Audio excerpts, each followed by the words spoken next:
भाई CJP party ने शुरू से यही दावा किया कि हम किसी तरह का फंड नहीं ले रहे हैं।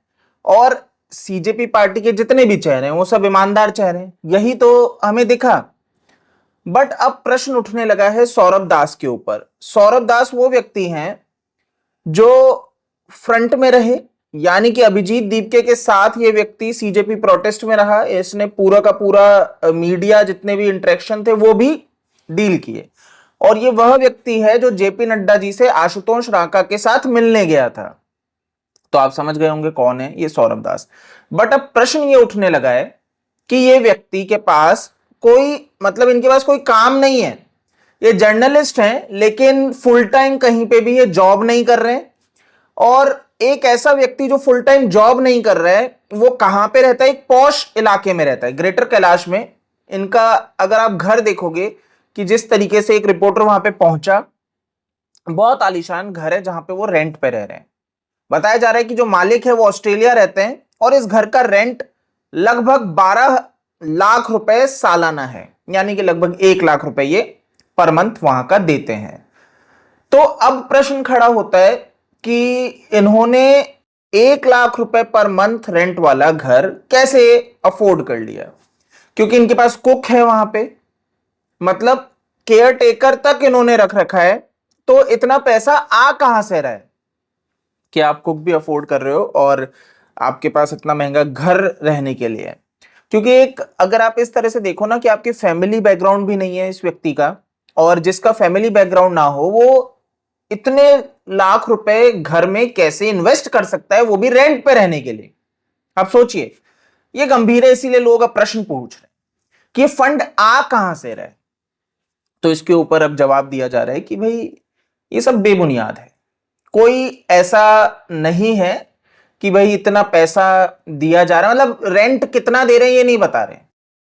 बस ये बताया जा रहा है कि भाई उनकी जो प्राइवेसी है उसमें दखल दिया जा रहा है। जो वीडियो बनाने पत्रकार गया, कहा जा रहा है कि ये लोग गलत करे। इसमें जयपुर डायलॉग हो गया, पैम्पलेट हो गया, ये जितने भी सोशल मीडिया हैं जो इसके ऊपर बात किए हैं उनके ऊपर इन्होंने पुलिस कंप्लेंट कर दी है कि ये उनकी प्राइवेसी में दखल दे रहे हैं। तो अब और तूल पकड़ने लगी ये बात, और वो इसलिए पकड़ रही है कि लोगों का प्रश्न ये उठने लगा है कि आप बता क्यों नहीं देते कि आपका रेंट एग्रीमेंट कितना है। बाकी के लोग इसमें कूद पड़े, तो श्याम मीरा सिंह ये भी कूद पड़े और ये भी पूरा डिफेंड करते नजर आ रहे हैं कि उस घर का रेंट 7-8% है, मतलब जितना दावा किया जा रहा है उसका 7-8%। तो 1 लाख रुपए अगर पर मंथ है तो यानी कि 7 से 8 हजार रुपए वो कहते हैं कि वो पर मंथ है।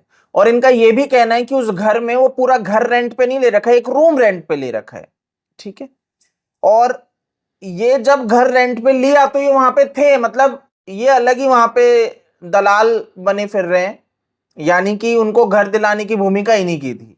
इनका ये प्रयास है, ये एक तरफ से अपने आप को एजेंडा के अंतर्गत पत्रकार नहीं बताते, बट जब डिफेंड करने पे आते हैं तो इस लेवल पे डिफेंड करते हैं कि उनको घर दिलाने की जिम्मेदारी जैसे इन्हीं की थी। पहली चीज। दूसरी चीज कि सौरभ भारद्वाज आम आदमी पार्टी के भी उतर आए हैं और वो अब बोल रहे हैं पीएम मोदी पहले अपनी डिग्री दिखाए तो फिर ये रेंट एग्रीमेंट दे देंगे। मेरे को एक चीज नहीं समझ में आती कि चलिए आम आदमी पार्टी तो राजनीति कर रही है, वो तो पूरी की पूरी अब खुल के दिखाने ही लग गई है कि सीजेपी के जो चेहरे हैं ये उन्हीं के फेंके हुए मोहरे हैं।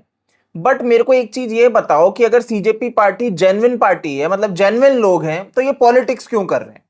अगर राजनीति में बैठी जितनी भी पार्टियां हैं गंदी पार्टी हैं, ये गंदी पॉलिटिक्स करती हैं, तो हम तो उनके जैसे गंदे नहीं हैं, हम तो अच्छे लोग हैं। तो हमारी रिस्पॉन्सिबिलिटी क्या यही राजनीति करना बनता है?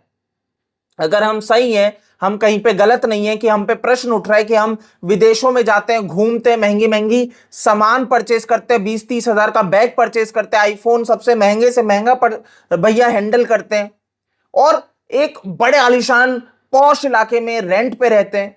तो अगर हम पे ऐसे प्रश्न उठते हैं कि आपको फंड कौन कर रहा है, क्योंकि आपके प्रोटेस्ट के ऊपर ये सवाल भी उठे कि ये जो हिंसा करी गई, ये जो पत्थरबाजी हुई, ये आप ही लोगों के द्वारा पूरा सुनियोजित था, आप स्टूडेंट्स के हित में थे ही नहीं। तो जब आपके ऊपर ऐसे प्रश्न उठते हैं तो आप अपने आप को, इस जनता को, इस देश के यूथ को भाई क्यों नहीं डिफेंड कर देते हो? क्यों उनको नहीं बता देते हो कि मेरा रेंट एग्रीमेंट में इतना रुपए पर मंथ देता हूं? यानी कि दाल में काला है। और ये तो अपने आप में बहुत बेसिर पैर की बात है कि आप देश के प्रधानमंत्री को, मतलब आपसे प्रश्न पूछा जाए, कोई मुझसे पूछे कि मैं कितना रेंट देता हूं, तो मैं बोलूं पहले देश का प्रधानमंत्री बताए कि वो, भाई उनकी डिग्री क्या है या वो कितना रेंट देते हैं, तब मैं मेरा बताऊंगा। ये कितनी बेसिर पैर की बात है कि इसमें आज देश के प्रधानमंत्री कहां से बीच में आ गए। आप अपना एग्रीमेंट दिखा दो। बट उस चीज से ये बचते हैं और इधर उधर घुमा के फालतू की बकवास करते नजर आते हैं। ये देखिए बहुत सिंपल तरीके हैं। जब आप किसी चीज का जवाब नहीं देना चाहते या आप कहीं पे चोर होते हो तो इस तरीके से बातों को घुमाते हो जिससे कि आप उस टॉपिक पे बात ही ना कर पाओ, राइट। क्योंकि जो सही होगा वो तो खुल के बात कर लेगा, जो गलत होगा वो इधर उधर घुमाएगा। ये भी मतलब मैं कहूंगा एक अच्छी चीज है कि इनकी धीरे धीरे चीजें सामने आ रही है जिससे कि ये बौखलाने लगे हैं। और बौखलाहट में अब इनके जो शुभ चिंतक है, जैसे आम आदमी पार्टी का इनके फेवर में कूदना और इस तरह से बैटिंग करना जैसे उन्हीं से पूछ लिया गया हो कि तुम अपना रेंट एग्रीमेंट दे दो। और वो एकदम ऐसे पर्सनल लेके बौखला चुके हैं कि एक एक पर्सनल में जाके जवाब दे दे के बोल रहे हैं कि मैं रेंट एग्रीमेंट तब दूंगा जब पीएम मोदी अपना वो बता दे। भाई अच्छा जी, गूगल सर्च कर लो, आपको मिल जाएगी उनकी डिग्री, तो अब आप रेंट एग्रीमेंट दे दो। नहीं तो दोस्तों ये समझने का विषय है कि इन लोगों का झूठ प्रपंच इस तरीके से चलता है कि अगर किसी व्यक्ति ने इनकी सच्चाई सामने रख दी तो ये उसको डिफेंड नहीं करेंगे। ये इधर उधर की, मतलब ये तो गंदी राजनीति हो गई ना, इधर इधर की गंदे कीचड़ वाली राजनीति करने लगेंगे कि नहीं तुम तो उसका जवाब दो तब इस पे बात करूंगा। क्यों भाई, जो तुम पे दाग लगाया एटलीस्ट उसको तो क्लीन कर दो। वो ये नहीं करना चाह रहे। खैर ये जितने भी वीडियोस हैं ये क्लियर कर देते हैं कि सौरभ भारद्वाज एक मिडिल क्लास व्यक्ति तो नहीं है। अब जॉब आप कर नहीं रहे तो पैसा कहीं से तो कमा रहे होंगे, तो जनता का ये जानना मतलब गलत नहीं मानता मैं कि अगर जनता जानना चाह रही है, जो आप पे ट्रस्ट कर रही है और आप पे जब ये कीचड़ उछल रहा है कि आप फंडिंग ले रहे हो और आप उसके बेसिस पे ये एक नैरेटिव चला रहे हो जो कि भाई एंटी हिंदू है, तो अगर ऐसा कुछ है तो क्लियर कर दो, सिंपल। दोस्तों इस वीडियो में इतना ही है, इसको आप आगे शेयर कर सकते हैं। जय हिंद।